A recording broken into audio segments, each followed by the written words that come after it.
Good morning, everybody, and welcome back. So today I wanted to do something a little different, and this is about things in 2025 that I actually stopped spending money on to help pay off debt. Now there's 10 different things that we actually changed to help reach these goals this year, and let's get into this because there's a lot here. So the first one was lottery tickets. I used to play scratch off tickets a lot. I was spending between, I would say, maybe $100 a week. That's a lot of money when you add it up, and you just don't really see the returns on lottery tickets. It's for fun. It's not actually to make money. So if you need that money, I definitely would not play lottery tickets because you just don't get the return, or you don't win as often as what you think you should. So stop buying scratch off tickets and actually save that money. It's definitely a win-win. All right, number 2, soda. So we stopped drinking soda almost 3 years ago, and this has really helped us, not only healthy wise, but it has also helped with the grocery bill because we're not spending, what is it, 12 something for 2 packs of Coke or 7-Up or whatever. We just don't drink soda. So we nix that out of the budget entirely, and it has really helped. So number 3, energy drinks. When I would stop at the gas station, and this is Casey's, it's just up the road from where I work, is energy drinks. My favorite was always Full Throttle. And these are now, $4 a piece. So I was spending significantly, like, we'll say $20, $30 a week on energy drinks just from the gas station. And once I stopped doing that and replace it with like juice. So we would buy juice from the grocery store, and then I would put it in little cups and bring it to work. It saves a lot of money. I don't stop at the gas station. I don't get the lottery ticket. I don't buy the soda. I don't buy the energy drink or donuts because it's so handy to pick something up at the grocery store. So if you just stop doing it altogether and make better healthy habits, and you can change the habit really quickly.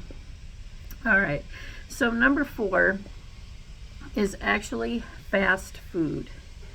We stopped buying a lot of fast food, and I actually started meal prepping.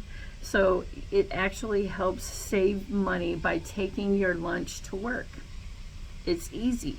You can make all kinds of casseroles. I know a lot of people don't like to eat the same thing all week. I don't mind it. It's not a big deal to me. So making a casserole dish of some sort, or soup, or like we made a chicken pot pie last week, and I don't mind eating the same thing. I mean, you got to think about it. It's just 5 days. It's not going to kill you, and it will actually help save money. So number 5, this one is very controversial because I'm a girl, but it was a very bad habit that I got from playing softball with some other friends of mine who are diehard, like, softball players, and this is chew skull. Yes, it's disgusting. I know it was a disgusting habit that I had for since probably 1995, and I was doing it. So each week I would go through 5 cans of skull pouches. I know, guys. You guys are going to be like, oh my God. Yes, I chewed forever. And I just quit last year. And so for a 5 roll pack of Skull, for the pouches. It was almost 30. Well, it was started out at $25 for a roll of 5 cans. When I quit, it was all the way up to $32, and that is 5 cans a week that I was chewing. Yeah, disgusting habit, guys. I'm so glad I quit. It was the best decision of my life, and it's disgusting habit. It really is. So, yeah. Okay, got that out of the way. That's a confession of mine. A lot of people don't know. All right, so number 6 is buying liquor. So in the summertime, we would come up with these fancy fruity drinks to sit by the pool. We really stopped doing that, and we had a whole countertop full of all different types of liquor, all types of liqueur, like Bailey's, Irish cream, some fruity things, you know, just different kinds of vodkas, different kinds of bourbons. We stopped doing that. If I want a little fruity drink, I actually mix pineapple juice with orange juice and stuff like that. I don't need the liquor. It's actually bad for you. So we gave all the liquor that we had away, and we made a coffee bar instead. Yeah, and I would rather drink flavored coffee than have all that liquor. It's just not good for you, and it gets really, really expensive.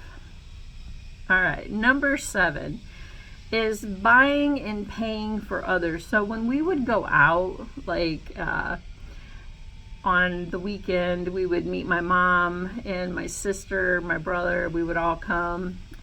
We would go to the Legion or to, you know, a bar. We would eat. I would always pick up the tab, buying for others, you know, and it got really expensive. At one point, we were dropping like $500 on a Saturday night or a Friday night, and nobody else really wanted to chip in. I was always buying the rounds, you know, hey, I need another one, you know, and I was like, okay, you know, I got it. So when we stopped doing that, a lot of people stopped wanting to go out because then they had to pay for themselves. So it kind of really makes you see who really cares about you or who's using you.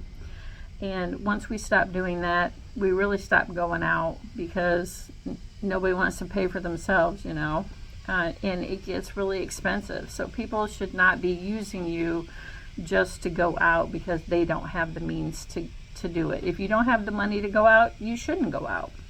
So that's my take on that. We just stopped doing it, and we just really don't go out anymore just because of that fact. Number 8 is buying Valentines for my mom and my sister. Guys, I am such a sucker for I want people to have special occasions, and I am such a sucker for buying for other people. This is another one that we stopped doing this year.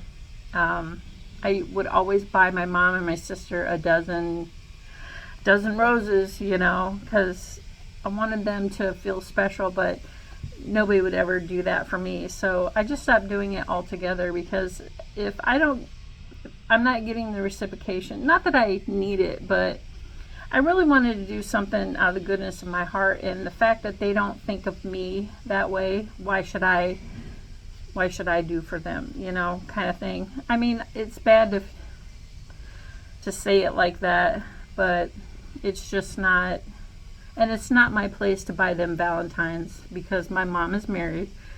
No, my sister don't have a boyfriend, but her son could buy her Valentines. It's not my place.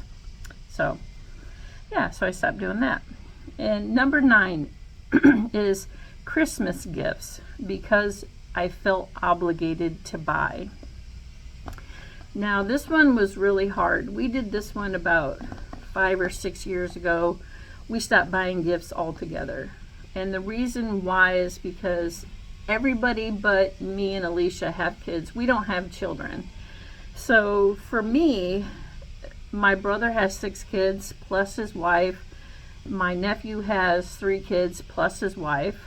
You know, I don't feel like I should have to buy for their whole family when I don't have kids and I don't get presents at all. I mean, they would not buy for me at all. So it seems to me like everything was always one-sided. Just like Valentine's or going out with others, it's always one-sided. So using me for money is just, you know, we just had to take that out of the equation. And it really makes me feel good now because we don't have to, I don't feel obligated to buy anymore. Just because we've been doing it for so long, because I don't feel like I should have to buy presents for your kids when I don't have kids. You know, I love them. They have birthday parties, and that's when we spoil them, is their special day, which is their birthdays. So we stopped buying Christmas gifts. And it's the best thing our family ever did, because now we get together, we share a meal, we play games, we have fun that way.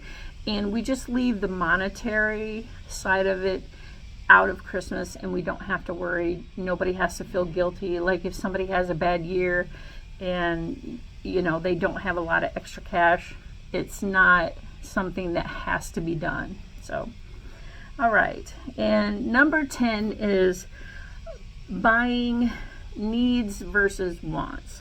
So for me, I was the kind of person that I would see something that I thought I needed, I would just buy it.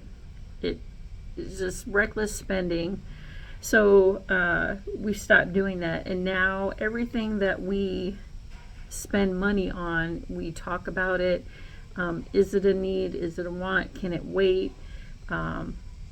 That sort of thing. So we prioritize the things that we need for our house, for our cars, for personally for ourselves. Like Alicia needed some new pants. She's been losing some weight and her pants were too big. So that is definitely a need because her other pants are too big. And you could totally tell that she had lost weight in her legs and stuff. So that to me is definitely a need. A want would be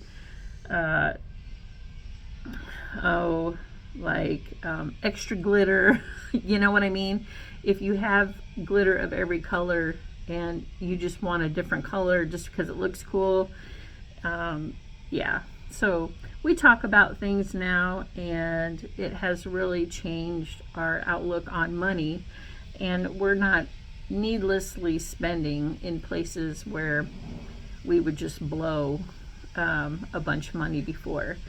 And for us, for this 2025 list, we had to really take a hard look at the things that we were doing and trying to find what works best for us. Because we never really, I mean, we always talked about money, like what we wanted to do if we had this or if we had that. So now that we have our sinking fund book, and we started that, we were going to start it in 2026, but we started early. So then that helps put money where you need it without even, you don't really even have to discuss it. You make the funds to sink, and you just put money in there every week. And it doesn't, you don't have to keep revisiting it because it's something that you guys had already talked about. So 2025, what things did you guys stop doing that were bad habits or to help you get to the goals that you wanted to do in 2025?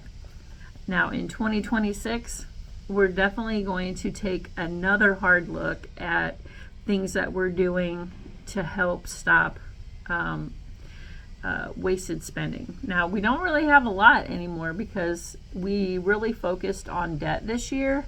So I'm hoping that in 2026 we could really dial it in on our savings, and maybe pay one of our cars off and maybe a credit card for each of us. So we'll see. But 2026 goals are coming up, guys. But I definitely wanted to go over the things in 2025 that we stopped spending money on to help us pay off debt.